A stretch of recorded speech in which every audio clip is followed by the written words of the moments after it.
Discuss करने वाले हैं हम। चैप्टर नंबर हमारा 15 है, measurement of central tendency and dispersion का एडिशनल क्वेश्चन बैंक डिस्कस करने वाले हैं, ठीक है, चैप्टर नंबर 15 का।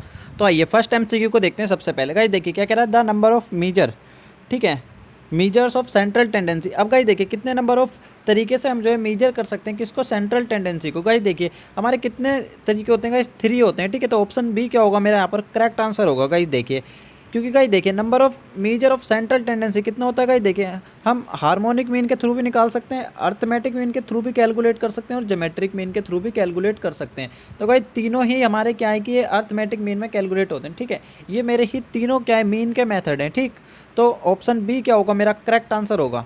सेकंड देखिए, द वर्ड मीन और एवरेज ओनली रेफर टू। अब गाइस देखिए मीन और एवरेज किसको रेफर करता है, ओनली ऑन अर्थमेटिक मीन को रेफर करता है, ठीक है। क्योंकि गाइस देखिए हम एवरेज कब करते हैं, फॉर एग्जांपल मान के चलते हैं हमारे पास 5 डिजिट हैं, तो गाइस देखिए उन सबको ऐड करके यहाँ लिखते हैं हम, सिग्मा हमारा कितना होता है x डिवाइडेड बाय n। तो गाइस देखिए ये ही तो एवरेज कैलकुलेट कर रहा है। अब गाइस देखिए हम ज्योमेट्रिक मीन को देखते हैं, तो गाइस देखिए ये सिर्फ और सिर्फ वेट कैलकुलेट करके देती है एवरेज, ठीक है, ना कि हमारा जो है एवरेज को रेफर करती है ज्योमेट्रिक, ठीक है। तो हमारा क्या होगा, ए ऑप्शन क्या होगा करेक्ट आंसर होगा यहाँ पर। आइए थर्ड MCQ देखिए, थर्ड में क्या कह रहा है, dash is the most suitable of all the measures of central tendency. तो गाइस देखिए ऑप्शन सी क्या होगा मेरा करेक्ट आंसर होगा, अर्थमेटिक मीन जो होती है हमारी मोस्ट सुटेबल होती है और ईजी टू कैलकुलेट होती है, ठीक है। आइए फोर्थ MCQ देखिए, mean is of Khalistan types. अब गाइस देखिए मीन हमारा कितने टाइप्स का होता है, 3 टाइप्स का होता है। मैंने अभी आपको बताया था कौन सा, arithmetic mean, geometric mean and harmonic mean, ठीक है। तो ऑप्शन ए क्या होगा मेरा करेक्ट आंसर होगा। आइए फिफ्थ देखिए क्या कह रहा है, weighted arithmetic mean is related to. अब गाइस देखिए वेटेड हम कब निकाल सकते हैं, जब हमारे पास क्या होती है, फ्रीक्वेंसी गिवन होती है। तो ऑप्शन बी क्या होगा मेरा करेक्ट आंसर होगा, ठीक है। फ्रीक्वेंसी से रिलेटेड होता है मेरा वेटेड अर्थमेटिक मीन, ठीक है। क्योंकि गाइस देखिए हम क्या करते हैं इस केस में, अर्थमेटिक मीन निकालने के लिए जब हमारे पास फ्रीक्वेंसी गिवन होती है तो sigma fx divided by sigma f हो जाता है हमारा फॉर्मूला, ठीक है। आइए 6 देखिए, देखिए 6 में क्या कह रहा है, frequency are also called weight. अब गाइस देखिए फ्रीक्वेंसी को हम क्या है कि वेट भी कह सकते हैं, ठीक है। तो ऑप्शन ए क्या होगा मेरा करेक्ट आंसर होगा। क्यों कह सकते हैं गाइस देखिए, हमारे पास एफ गिवन होता है तो क्या फ्रीक्वेंसी गिवन होती है कि कितने नंबर ऑफ स्टूडेंट हैं। गाइस देखिए मैं कहता हूँ कि 10 से 20 मार्क्स आए, अब आप ये पूछेंगे कि कितने स्टूडेंट का है, तो फ्रीक्वेंसी मेरे पास गिवन है तो मैं कह सकता हूँ 10। तो इसका मतलब क्या है कि 10 स्टूडेंट ऐसे हैं जिनके मार्क्स 10 से 20 के बीच में लाई करते हैं, ठीक है। आइए 7 देखिए, गाइस देखिए 7 में क्या कह रहा था, एलजेब्रिक, ठीक है, sum of deviation of the observation from their arithmetic mean. अब गाइस देखिए सम ऑफ डेविएशन हम अर्थमेटिक मीन के थ्रू निकालते हैं तो ऑलवेज क्या होता है मेरा 0 होता है, ठीक है। ऑप्शन डी क्या होगा करेक्ट आंसर होगा। गाइस इसको एक एग्जांपल के थ्रू मैं अभी आपको बता दूंगा। देखिए 9th MCQ में हमसे सम ऑफ डेविएशन निकलवा रहा है और हमारे पास डाटा गिवन है, इसका क्या आएगा 0 ही आएगा, ठीक है। अभी आपको सोल्व कराते हैं। आइए 8 देखिए, 8 में क्या कह रहा है, geometric mean of a set of n observation is dash roots of their product. अब गाइस देखिए हमें ज्योमेट्रिक मीन निकालना है, एन ऑब्जर्वेशन का मुझे एन जो भी हमारा एन टर्म है उसका क्या करना पड़ेगा, रूट, ठीक है। तो हम ज्योमेट्रिक मीन कैलकुलेट कर सकते हैं। तो यहाँ पर मेरा ऑप्शन सी क्या होगा करेक्ट आंसर होगा। आइए 9th देखिए, अब गाइस देखिए 9th में क्या कह रहा था कि हमें सम ऑफ डेविएशन फाइंड आउट करना है। अब हमारे पास ये 3 टर्म गिवन है और इनका अर्थमेटिक मीन कितना है, 5 है, ठीक है। तो गाइस देखिए सबसे पहले मैं नोट कर लेता हूँ, मेरे पास जो नंबर गिवन है कितना है 816 और अर्थमेटिक मीन कितना आएगा, देखिए मेरे पास 5। अब मैं गाइस देखिए 8 में से 5 माइनस करता हूँ तो कितना आएगा मेरा 3 और 1 में से करता हूँ तो गाइस देखिए माइनस का 4 आएगा। और यहाँ पर कितना गाइस देखिए मेरा 6 था, 6 में से 5 करता हूँ तो कितना आएगा मेरा 1 आएगा। अब गाइस देखिए ये यहाँ पे प्लस का 4 माइनस का 4 है और ये कितना हो जाएगा मेरा प्लस का 4, तो कैंसिल होकर क्या आएगा मेरा 0। तो मैंने इसलिए आपको बताया था कि ऑलवेज 0 आता है, ठीक है। तो यहाँ पर ऑप्शन बी क्या होगा मेरा करेक्ट आंसर होगा। अब गाइस देखिए ज्योमेट्रिक मीन ऑफ कितना 8, 4 और 2 का हमें कैलकुलेट करना है। गाइस देखिए ज्योमेट्रिक मीन यानी अंडर रूट। अब गाइस देखिए जितनी डिजिट हमारे पास गिवन होती हैं उसी के उस अनुसार हम जो है रूट से बाहर निकालते हैं। यदि 3 डिजिट गिवन है तो हमें क्यूबिक रूट को फाइंड आउट करना पड़ेगा, 2 डिजिट है तो स्क्वायर रूट फाइंड आउट करना पड़ेगा। अब गाइस देखिए 8 को मैं क्या लिख सकता हूँ यहाँ पर अंडर रूट में 2 × 2 × 2 और गाइस देखिए 4 को कितना लिख सकता हूँ 2 × 2 और 2। तो गाइस देखिए 3 के पेयर में, क्योंकि 3 डिजिट गिवन है तो 3 के पेयर में मुझे अंडर रूट से बाहर निकालना पड़ेगा, ठीक है। क्यूबिक रूट फाइंड आउट करना होता है। तो गाइस देखिए कितना हो जाएगा मेरा 2 और इंटू में 2 कितना आएगा 4, ठीक है।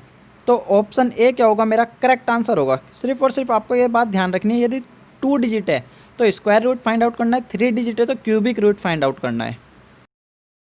11th में क्या कह रहा है, dash is the reciprocal of arithmetic mean of reciprocal of observation. अब गाइस देखिए अर्थमेटिक मीन का यदि हम रेसिप्रोकल करते हैं तो हमारा क्या आता है, हार्मोनिक मीन आता है। ठीक है, हार्मोनिक मीन को हम क्या लिख सकते हैं, इक्वल टू 1 अपॉन मेरा अर्थमेटिक मीन। ठीक है गाइस, तो ऑप्शन ए क्या होगा यहाँ पर मेरा करेक्ट आंसर होगा। अब गाइस देखिए समटाइम्स क्या होता है कि हमारे पास एफ गिवन होता है और एक्स गिवन होता है। ठीक है, तो हमें फाइंड आउट करना होता है, हार्मोनिक मीन फाइंड आउट करने के लिए कह देता है हमसे। तो गाइस देखिए कन्फ्यूजन क्रिएट हो जाता है वहाँ पे कि हार्मोनिक मीन कैसे फाइंड आउट करें। तो गाइस देखिए हम arithmetic mean easily find out कर सकते हैं किससे, sigma F x divided by sigma F.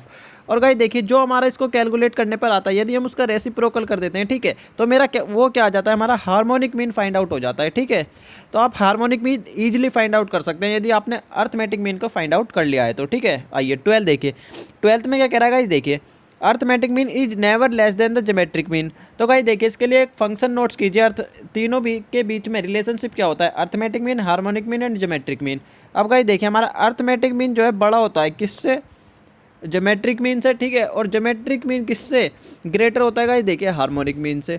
ठीक है, तो गाइस देखिए यहाँ पर क्या करता है, arithmetic mean is never less than the geometric mean. ठीक है, तो ए ऑप्शन क्या होगा, करेक्ट आंसर होगा। ठीक है, अर्थमेटिक मीन क्या होता है हमारा, ऑलवेज ग्रेटर होता है। गाइस देखिए 13 में क्या कह रहा है, geometric mean is less than the harmonic mean.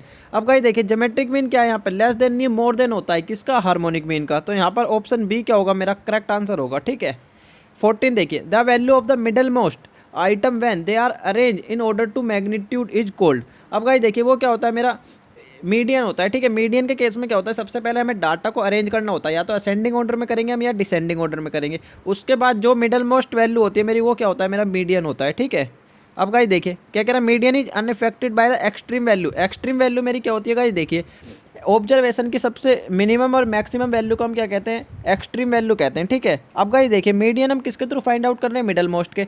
तो गाइस देखिए उससे मिनिमम और मैक्सिमम वैल्यू का क्या लेना देना। ठीक है, तो उससे अनइफेक्टेड होती है। तो ऑप्शन ए क्या होगा यहाँ पर, मेरा करेक्ट आंसर होगा। 16 में क्या कह रहा है गाइस देखिए, मीडियन हमसे फाइंड आउट करवा रहा है। तो गाइस देखिए सबसे पहले जो डाटा है हम जो असेंडिंग ऑर्डर में उसको अरेंज करते हैं। ठीक है, तो गाइस देखिए सबसे पहले क्या हो जाएगा मेरा 2 4 5 6। ठीक है गाइस, फिर कितना हो जाएगा मेरा 8 9 और गाइस देखिए 71। अब गाइस देखिए मीडियन फाइंड आउट करना है मुझे। मीडियन क्या होता है, मेरी मिडल मोस्ट वैल्यू। तो गाइस देखिए 3 टर्म इधर से छोड़ेंगे, 3 इधर से, कितना आएगा गाइस 6। तो 6 क्या होगा, मेरा मीडियन होगा। तो ऑप्शन डी क्या होगा, मेरा करेक्ट आंसर होगा यहाँ पे। ठीक है, 17 देखिए, 17 में क्या कह रहा है, the value which occurs with the maximum frequency is called. अब गाइस देखिए जो सबसे ज़्यादा बार रिपीट हो रही होती है वो क्या होता है, मेरा मोड होता है। ठीक है, तो ऑप्शन बी क्या होगा, करेक्ट आंसर होगा। मैक्सिमम फ्रीक्वेंसी जो सबसे ज़्यादा बार रिपीट हो रही होती है फ्रीक्वेंसी, वो क्या होता है, मोड होता है। ठीक है, अब देखिए in the formula of mode L1 plus D1 into में C अपॉन में कितना गाइस देखिए D1 D2 कितना कह रहा है, D1 is the difference of frequency in the model class and the. अब गाइस देखिए इसका क्या होगा, ऑप्शन ए करेक्ट आंसर होगा, प्रीसीडिंग क्लास होगी। ठीक है, क्यों गाइस देखिए मेरा मोड का फॉर्मूला क्या होता है, N1 प्लस।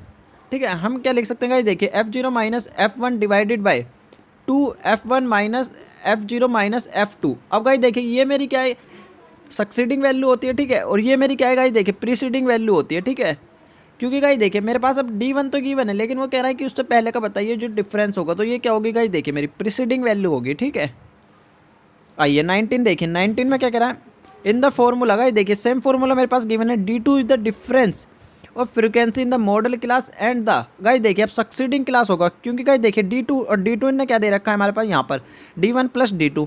और गाइस देखिए मैंने आपको फॉर्मूला बताया था अभी, क्या होता है मेरा 2F1 minus 2F0 minus F2। तो गाइस देखिए ये क्या है कि आगे की टर्म है मेरी, सक्सीडिंग टर्म है। ठीक है, ऑप्शन बी क्या होगा, मेरा करेक्ट आंसर होगा यहाँ पे। अब गाइस देखिए in the formula of median for group frequency distribution n is. अब गाइस देखिए यदि हम मीडियन को फाइंड आउट कर रहे हैं तो उसके अंदर एन क्या होता है, मेरा टोटल फ्रीक्वेंसी होती है, जितनी भी रिपीट हो रही होती है। ठीक है, टोटल फ्रीक्वेंसी। तो ऑप्शन ए क्या होगा, मेरा करेक्ट आंसर होगा। गाइस देखिए 21 में क्या कह रहा है, when all observation occur with equal frequency. ठीक है, डैश डज नॉट एग्जिस्ट। अब गाइस देखिए इक्वल फ्रीक्वेंसी मान के चलते हैं, हमारे पास कितना है गाइस देखिए 5 5 5। ठीक है, एक सेकंड गाइस,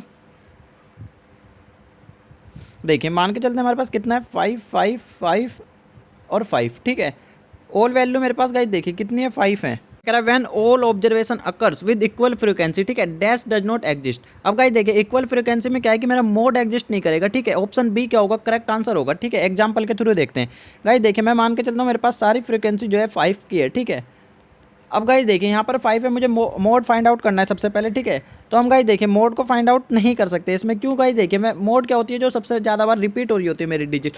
अब गाइस देखिए यहाँ तो सभी डिजिट क्या है, सेम है, ठीक है। 5 है तो इसमें क्या मैं बता सकता हूँ कि गाइस कौन सी डिजिट सबसे ज़्यादा बार रिपीट हो रही है, नहीं बता सकता, ठीक है। तो ऑप्शन बी क्या होगा इस केस में मेरा करेक्ट आंसर होगा। अब गाइस देखिए मीडियन को फाइंड आउट कर सकते हैं, मीडियन कितना होगा 5। अब गाइस देखिए मीन भी फाइंड आउट कर सकते हैं, इन सब का सम और अपॉन में कितना गाइस जितने नंबर्स हो हमारे पास गिवन है 5, ठीक है।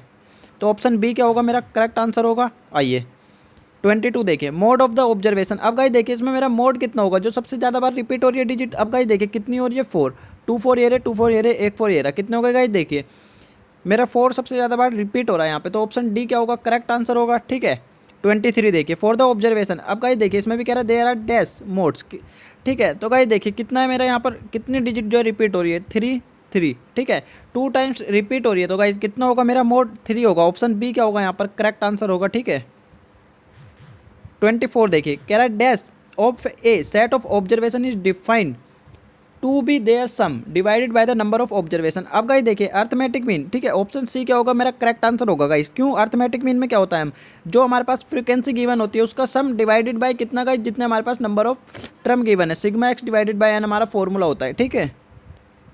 25 देखिए 25 में क्या कह रहा है simple average is sometimes called. अब गाइस देखिए सिंपल एवरेज मेरा क्या होता है, अनवेटेड एवरेज होता है, ठीक है। ऑप्शन बी क्या होगा मेरा करेक्ट आंसर होगा।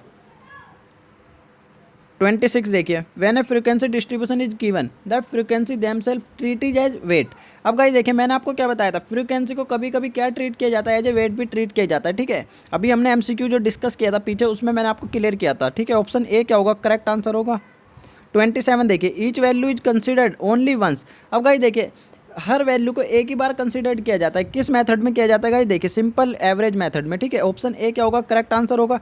अब गाइस देखिए ऑन द अदर हैंड हम कह सकते हैं each value is considered as many times, किसमें मैनी टाइम्स जो है इंक्लूड की जाती है, कर्स की जाती है वैल्यू को वेटेड एवरेज में, ठीक है। ऑप्शन बी क्या होगा मेरा करेक्ट आंसर होगा। देखिए 29 में क्या कह रहा है multiplying the value of the variable by corresponding weight and then dividing the sum of the product, ठीक है, by the sum of weight. अब गाइस देखिए क्या कह रहा है कि जो हमारा वेरिएबल है, ठीक है, यदि उसमें मल्टीप्लाई करते हैं वेट की और डिवाइड करते हैं हम सम ऑफ द प्रोडक्ट से, तो क्या हमारा कौन सा एवरेज होता है गाइस देखिए जब भी वेटेड वर्ड आ जाता है हमारा किसी भी, ठीक है, सम ऑफ वेट से हम डिवाइड कर रहे हैं उसको या प्रोडक्ट कर रहे हैं, तो वो हमारा क्या होता है वेटेड एवरेज होता है, ठीक है। ऑप्शन बी क्या होगा करेक्ट आंसर होगा। 30 देखिए 30 में क्या कह रहा है simple and weighted average are equal only when all weight are equal. Guys देखिए ऑप्शन ए क्या होगा मेरा करेक्ट आंसर होगा ट्रू, ठीक है।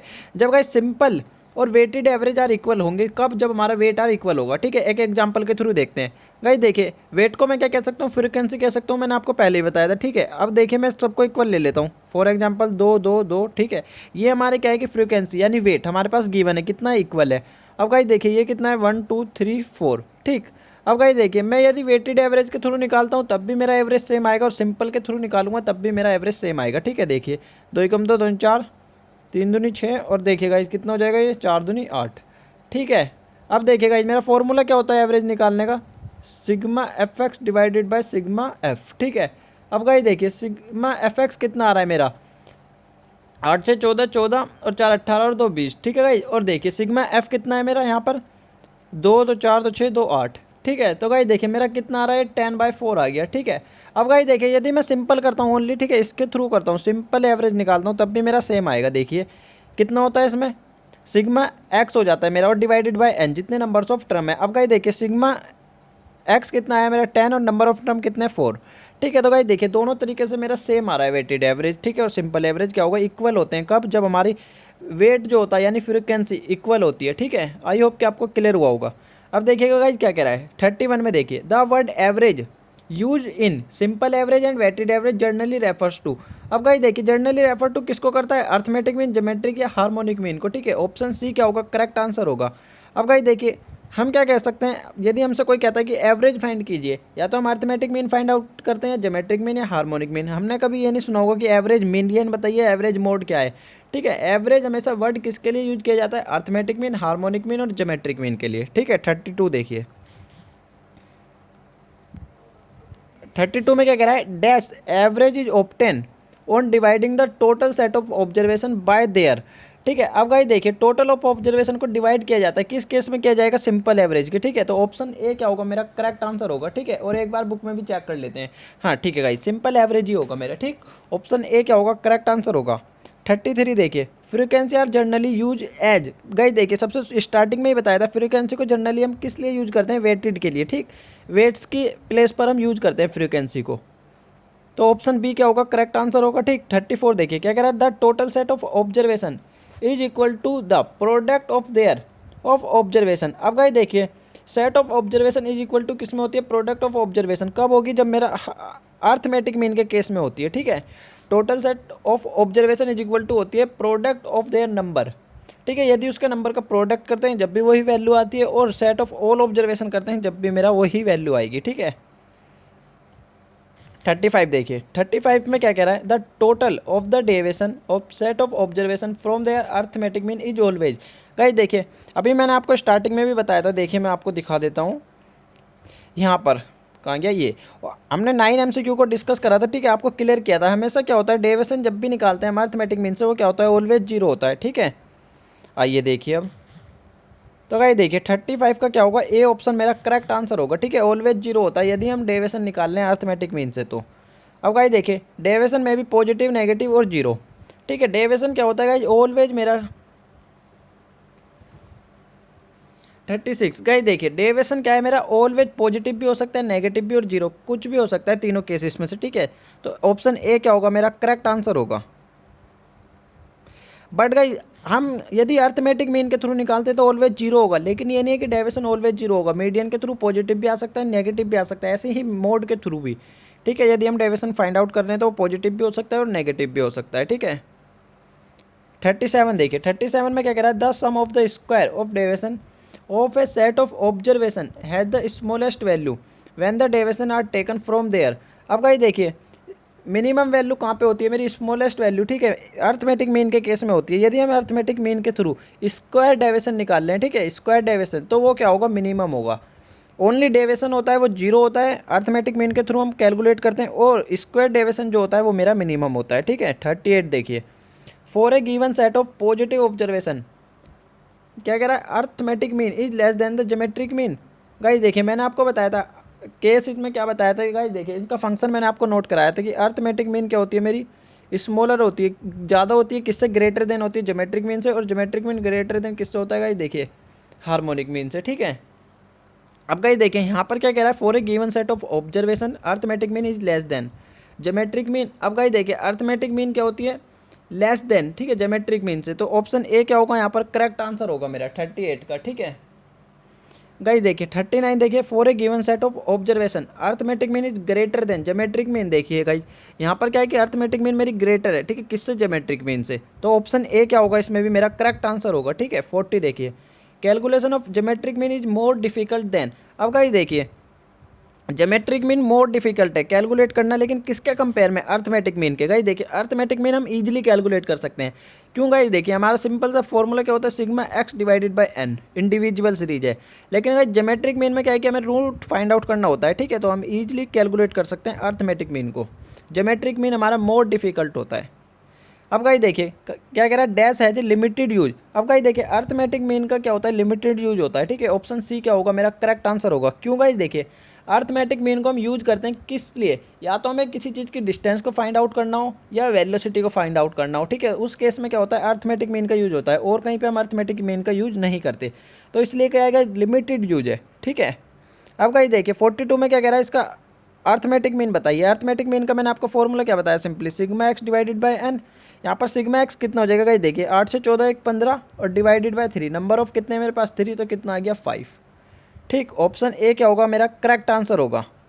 देखिए 43 में क्या कह रहा है, dash can be calculate the frequency distribution with open and interval. अब गाइस देखिए ओपन एंड इंटरवल में हम किसको कैलकुलेट कर सकते हैं। गाइस देखिए सबसे पहले बात आती है कि ओपन एंड इंटरवल होता क्या है। गाइस देखिए जिसके अंदर हमारी फर्स्ट वैल्यू एंड लास्ट की वैल्यू क्लियर नहीं होती है। ठीक है, आपने सीरीज देखी होगी less than, more than type से, वो क्या होती है हमारी ओपन एंड इंटरवल सीरीज होती है। ठीक है, तो उस केस में क्या होता है गाइस देखिए हम मीडियन को कैलकुलेट कर सकते हैं।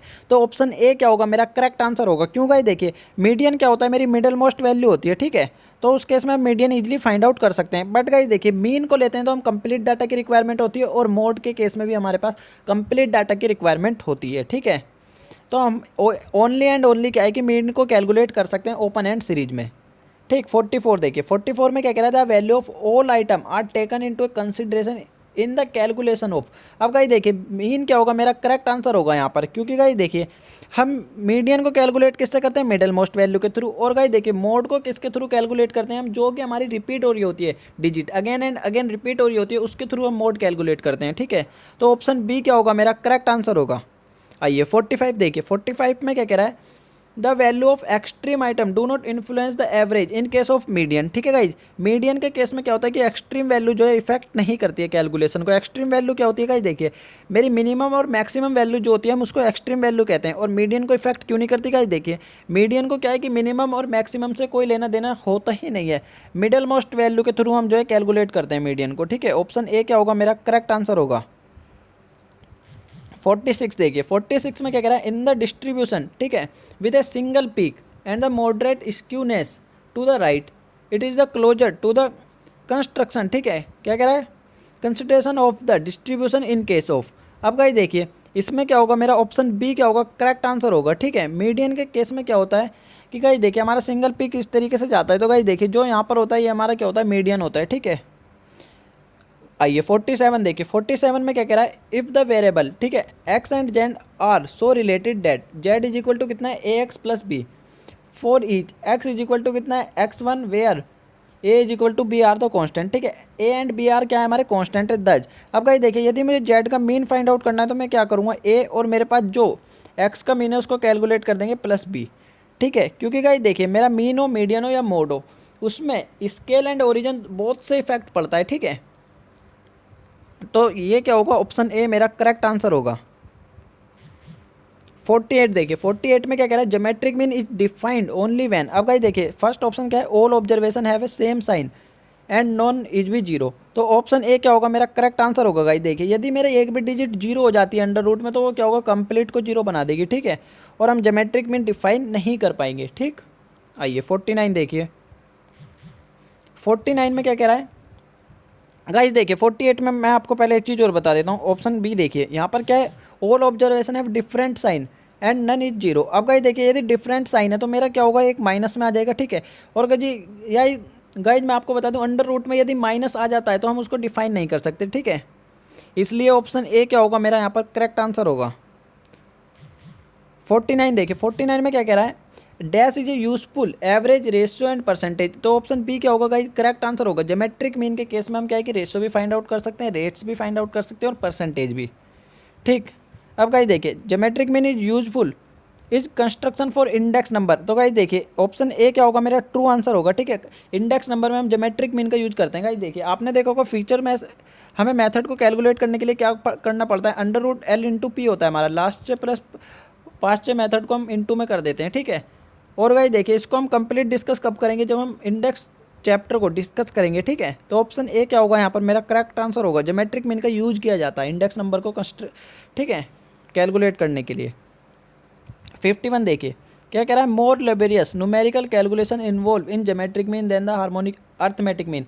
अब गाइस देखिए ऑप्शन ए क्या होगा, मेरा करेक्ट आंसर होगा। अर्थमेटिक मीन को हम इजीली कैलकुलेट कर सकते हैं कि sigma x divided by N करके, बट ज्योमेट्रिक मीन के केस में गाइस क्या होता है कि कैलकुलेशन जो है बढ़ती चली जाती है। ठीक है, इंक्रीज होती चली जाती है। क्यों गाइस देखिए 2 डिजिट है तो मुझे स्क्वायर रूट कैलकुलेट करना होता है, 3 डिजिट है तो क्यूबिक रूट फाइंड आउट करना होता है गाइस, और यदि 4 डिजिट है तो उस केस में क्या होता है कि कैलकुलेशन जो है इंक्रीज होती चली जाती है। देखिए अर्थमेटिक में defined when no observation is zero. Guys देखिए यदि कोई भी ऑब्जर्वेशन जीरो हो गई हमारी तो अर्थमेटिक मीन क्या होगा, कंप्लीट जीरो हो जाएगा। ठीक है, तो इसलिए ऑप्शन डी क्या होगा यहाँ पर, मेरा करेक्ट आंसर होगा। आइए देखिए 53 में क्या कह रहा है, when all value occurs with equal frequency there is no modes. Guys मैंने आपको ऊपर भी बताया था, यदि हमारी सारी फ्रीक्वेंसी जो है इक्वल हो जाती है, रिपीटेड एमसीक्यू है ये। ठीक है, यदि हमारी सारी फ्रीक्वेंसी जो है इक्वल हो जाती है तो हम उस केस में क्या है कि मोड को कैलकुलेट नहीं कर सकते हैं। ठीक है, आइए 54 देखिए क्या कह रहा है, dash can not be treated algebraically. अब गाइस देखिए हम क्या है कि मीन को जो है एल्जेब्रिकली ट्रीट नहीं कर सकते हैं। ठीक है, गाइस देखिए मीन को तो कर सकते हैं, हम एल्जेब्रिकली ट्रीट कर सकते हैं, सॉरी गाइस। ठीक है, मोड को हम एल्जेब्रिकली ट्रीट नहीं कर सकते, क्योंकि मोड क्या होती है, मेरी रिपीटेड वैल्यू होती है। ठीक है, जो कि सबसे ज़्यादा बार रिपीट हो रही होती है हमारी किसी भी जो हमारे पास डाटा गिवन है, सीरीज गिवन है उसमें। ठीक है, गाइस देखिए, लेकिन मीन को हम कैलकुलेट कर सकते हैं गाइस, जितना हमारा मीन आया उसको ग्राफ पे हम प्लॉट कर सकते हैं, ठीक है। आइए 55 देखिए, फॉर द कैलकुलेशन ऑफ, देखिए गाइस क्या कह रहा है, for the calculation of dash the data must be arrange in the form of the frequency distribution. तो गाइस देखिए ऑप्शन बी क्या होगा, मेरा करेक्ट आंसर होगा। यदि मोड को हमें कैलकुलेट करना है तो सबसे पहले डाटा अरेंज करना होगा, वो भी किस में, फ्रीक्वेंसी डिस्ट्रीब्यूशन में। अब गाइस देखिए यहाँ पर कुछ स्टूडेंट्स का कहना होता है कि ए ऑप्शन करेक्ट आंसर होगा, ठीक। बट गाइस देखिए मैं आपको बताता हूँ, मीडियन के केस में क्या होता है, हमें डाटा तो अरेंज करना होता है, लेकिन गाइस देखिए वहाँ पर फ्रीक्वेंसी की रिक्वायरमेंट नहीं होती। लेकिन मोड के केस में यदि हमारे पास डिस्क्रीट या कंटिन्यूस सीरीज गिवन है तो जो डाटा को हम अरेंज करते हैं वो फ्रीक्वेंसी डिस्ट्रीब्यूशन के अकॉर्डिंग करते हैं, ठीक है। ऑप्शन बी क्या होगा, इसलिए मेरा करेक्ट आंसर होगा।